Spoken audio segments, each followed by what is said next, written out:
बाहर जाना, ये बिल्कुल संसदीय व्यवस्था का अपमान है। ये बात कृपा करके नोट करिए आप लोग, प्लीज।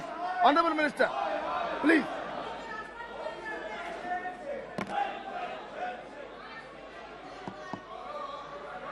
सभापति महोदय, देश की जनता ने इनको बाहर का दरवाजा दिखा दिया है। अब सदन से भी स्वयं बाहर जा रहे हैं।